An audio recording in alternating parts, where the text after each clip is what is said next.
अब देश की सुरक्षा के खिलवाड़ करने वालों पर अब सबसे बड़ा कानूनी वार हो चुका है।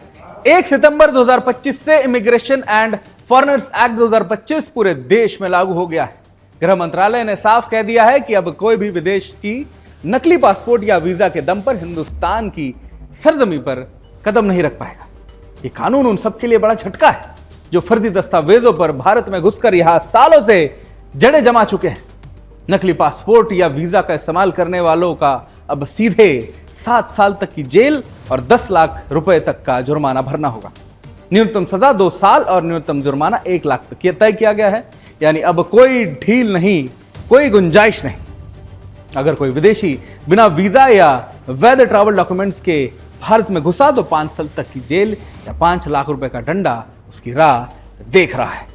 यानी अब घुसपैठिया सिर्फ पहचान से नहीं बल्कि कानून की पकड़ से भी बच नहीं पाएंगे। असल में यह एक्ट सिर्फ कागजी सुधार नहीं बल्कि एक राष्ट्रीय सुरक्षा कवच है। यह उस नेटवर्क पर वार है जो फर्जी पासपोर्ट और वीजा की आड़ में भारत को भीतर से खोखला कर रहे थे। और सबसे अहम बात, अब पुलिस और जांच एजेंसियों के पास सीधी कानूनी तलवार है। यानी संदेश साफ है, भारत अब विदेशी घुसपैठियों का शरणास्थल नहीं होने वाला। यह नया कानून न सिर्फ सुरक्षा की ढील बल्कि यह संदेश भी है, जो भी नकली पहचान बनाकर हिंदुस्तान की मिट्टी पर पैर रखेगा उसका ठिकाना अब जेल होगा। इसकी तैयारी लंबे समय से चल रही थी। आइए आपको दिखाते हैं कि देश के गृह मंत्री अमित शाह जी ने इस बिल को लेकर सदन में क्या कहा है। ये जो विधेयक है, अप्रवासन एवं विदेशियों विषयक विधेयक 2025, ये हमारी प्रणाली को सिंप्लीफाई करेगा, स्ट्रीमलाइन भी करेगा, सिस्टमेटिक बनाएगा और सुरक्षित मतलब सिक्योर भी करेगा।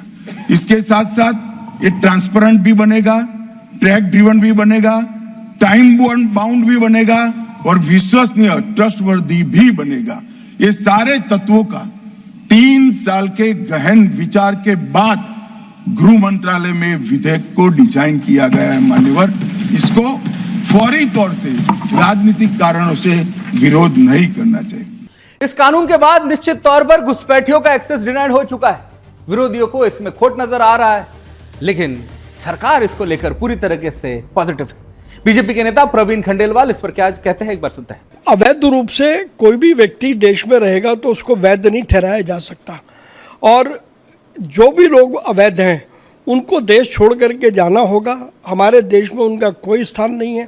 यहाँ रह कर के वो हमारे नागरिकों के संसाधनों का उपयोग करते हैं, तो लिहाजा अवैध रूप से कोई भी भारत में रहने की कोशिश करेगा तो कोई भी सरकार उसको अलाउ नहीं करेगी।